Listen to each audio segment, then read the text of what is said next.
Jana Andreasová z Nitrianskeho centra dobrovoľníctva. Máme tu viacej kategórií. Životné prostredie, kultúra, práca s deťmi. Postupne pribúdali kategórie, alebo bolo to od začiatku takto koncipované? V tých prvých ročníkoch bolo 5 kategórií a dneska sme sa už rozšupli na 8 kategórií. Nominovaných ľudí sme mali 30 a čo sa nám rozšírilo teda o kategóriu dobrovoľník vo veku do 18 rokov, lebo chceme osloviť čo najširšie spektrum ľudí a hlavne chceme, aby boli mladí ľudia najviac zaangažovaní, lebo kto iný, keď nie mladí ľudia, my starší vymrieme. No a potom tam máme ešte obohateného dobrovoľnícky čin roka.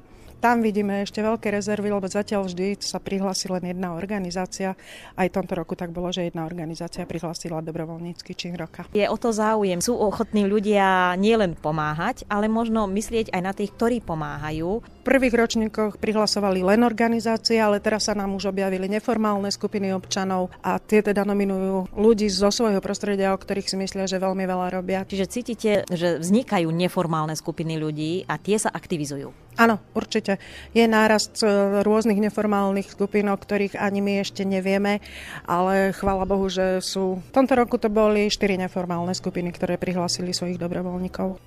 Lucia Bagoňová z Nitry dostala ocenenie za prácu s deťmi a mládežou. Vy tam máte takú neformálnu skupinu, ako sa volá? Kutík na Čermáni. Áno. Ako dlho fungujete?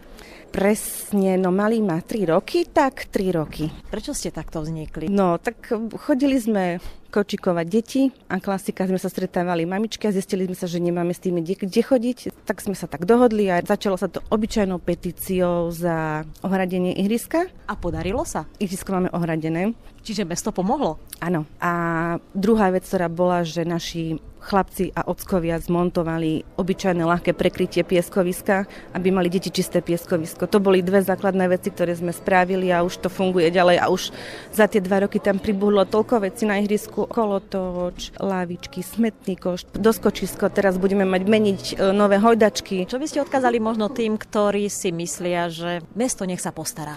Nefrflať, jednoducho ísť si za svojím cieľom, byť tak správne drzá a činiť hlavne, robiť skutky. Jakub Toríška je jedným z tých, ktorí dostali ocenenie v kategórii do 18 rokov. Koľkože máš rokov? 17. Čomu sa venuješ?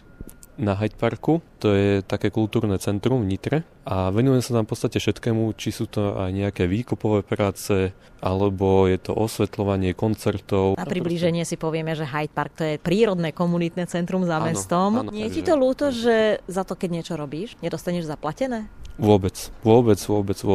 Teraz už tu mám najstaršieho dobrovoľníka, pán Imrich Točka. Ako dobrovoľník ťažko povedať, ale všetká moja práca, ktorú vlastne vykonávam prospech kultúry tohto mesta, nikto ma k tomu nemenoval, nikto ma k tomu nenúti, nikto ma za to nehonoruje a predsa to robím. Robím to z lásky tej regionálnej histórie, ktorá je mojím koničkom. Ukladám do tých knižných publikácií, ktoré tu zostanú, budú hovoriť o histórii nášho mesta, nášho národa. A mám z toho celku potešenie. To je jediný prínos celej tejto mojej dobrovoľníckej činnosti. A je to rozdiel dobrovoľníci kedysi a dnes? Kedysi to vyžadovali aj problémy v spoločenskom, hospodárskom živote u tých ľudí, pravda. Dnes je to trošku iné, každý je zabezpečený. Bola, kedy boli dobrovoľníčky, ktoré pomáhali možno v nemocniciach a v takých charitatívnych veciach. Nakrmili chudobu, obliekli chudobu nakoniec. Pravda, tedy to bolo hlavným cieľom. Dnes je to už trošku iné polohe. Skôr duševne treba, alebo podržať tých ľudí psychicky. A záleží to vyslovene od inteligencie, prehľadu, vierovýznania a tak ďalej. Ochoty, ako sa stavia vlastne k tejto činnosti. Lebo to je skutočne veľmi cenná, veľmi ľudská vlastnosť, len veľmi rozšírená není.